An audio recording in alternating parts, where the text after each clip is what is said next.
Assalamualaikum warahmatullahi wabarakatuh. Salam sehat selalu. Terima kasih masih setia dengan kami.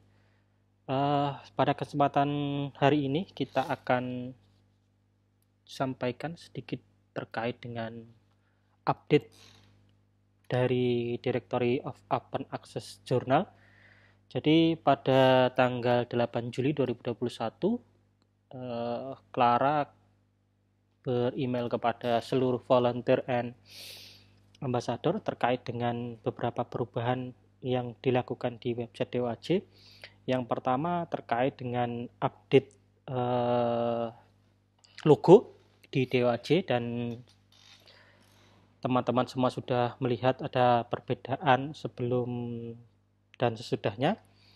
Yang akan kita bahas pada kesempatan ini, kita akan bahas ke substansi, jadi terkait dengan aplikasi yang diajukan oleh teman-teman ke DOAJ, itu update terbarunya apa saja. Mari kita akan lihat ada 6 perubahan atau 6 update mendasar yang dilakukan oleh tim DOAJ.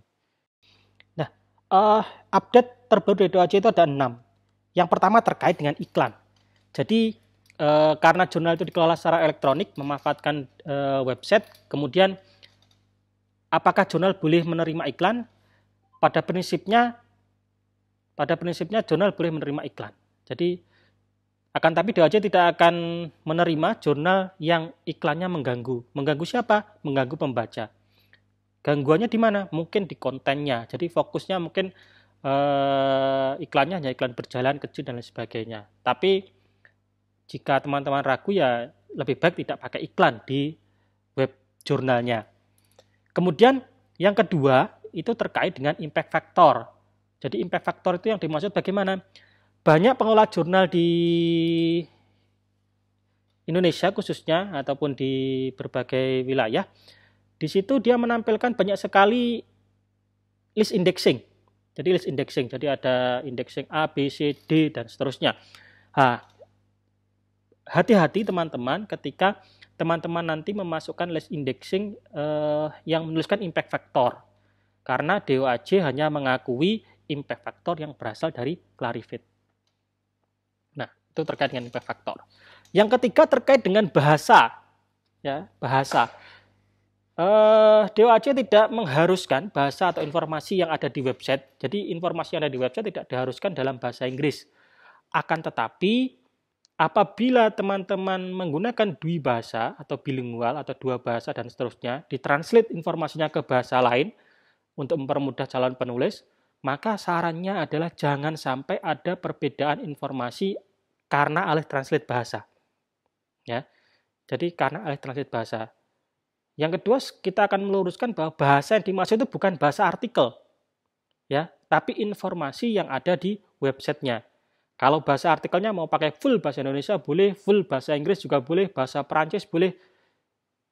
Tapi informasi di websitenya itu tidak harus dalam bahasa Inggris. Boleh menggunakan bahasa asli, bahasa negara di mana artikel itu diterbitkan. Akan tapi ketika tadi dialihkan dalam bahasa lain, usahakan informasinya tidak ada yang miss. Yang keempat, terkait dengan apa yang berubah di DOAJ, itu terkait dengan editorial. Dari jumlah dewan editor minimal 5, berasal dari minimal 2 institusi yang berbeda. Kenapa demikian? Ya, di DOAJ tidak menganut perbedaan antara editor dan reviewer. Jadi editor dan reviewer itu di DOAJ jadikan satu. Mereka menganggap itu adalah dewan editor. Jadi tidak ada editor sendiri, reviewer sendiri seperti kepentingan kalau di Indonesia di Arjuna itu tidak. Jadi DOAJ mensyaratkan minimal jumlahnya 5 dan berasal dari institusi yang berbeda. Saya pikir syarat itu tidak terlalu berat bagi pengolah jurnal di Indonesia khususnya. Nah, yang keenam, yang kelima terkait dengan endogeni. Ya, endogeni. Bahasa sederhananya adalah DOAJ hari ini sudah mulai masuk kepada belum ke konten tapi kepada asas kepatutan. Asas kepatutan di mana DOAJ mulai melihat jumlah naskah yang diterbitkan oleh dewan editor. Sekali lagi, dewan editor yang dimaksud di DOAJ bukan editor saja, kan tapi editor dan reviewer.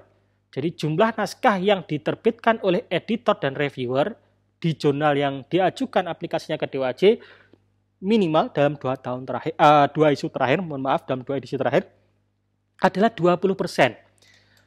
Bagaimana 20% itu dihitung? 20% itu dihitung tidak dari berapa jumlah editor yang nulis di sana. Berapa jumlah editor di sana? Bukan. Tapi 20% itu dihitung dari jumlah naskah yang diterbitkan. Misal jurnal A menerbitkan 10 naskah, kemudian naskah yang ditulis dari editor maupun reviewer adalah maksimal 2. Jadi 20% yang dimaksud itu bukan dihitung dari jumlah editornya, tapi dihitung dari jumlah naskah. Misal ada 1 naskah ditulis oleh 3 orang editor, itu ya nggak ada masalah. Jadi bukan dihitung, berarti 3 bukan. 20% itu diambil dari total naskah yang diterbitkan satu isunya. Nah, yang terakhir terkait dengan update terbaru dari DOAJ itu terkait dengan artikel. Ya, jenis artikel. Jadi terkait dengan jenis artikel, teman-teman sekalian, policy DOAJ yang baru mulai tahun 2021, update 8 Juli 2021, DOAJ sangat tegas menyampaikan bahwa DOAJ tidak akan menerima indexing jurnal yang full artikelnya atau seluruh artikel yang diterbitkan di jurnal itu merupakan artikel hasil book review. Jadi teman-teman yang mengelola jurnal hari ini yang menerbitkan full artikel review, maka saya sarankan untuk tidak mengajukan aplikasi supaya nanti tidak ditolak. Jadi kalaupun ada kombinasi antara artikel riset dengan book review, maka itu masih diterima. Tapi kalau fullnya adalah 6 artikel misal sekali terbit dan 6-6-nya adalah hasil book review, maka itu tidak diperkenankan oleh DOAJ. Nah, demikian tadi ya, sedikit perubahan yang ada di DOAJ, ada kurang dan lebihnya kami mohon maaf. Salam sehat selalu, mudah-mudahan kita senantiasa diberikan kesehatan dan sampai jumpa di kesempatan yang lain. Yang belum subscribe kami tunggu. Jika naskah ini bermanfaat, silahkan di-share dan disebarluaskan untuk kepentingan bersama. Assalamualaikum warahmatullahi wabarakatuh.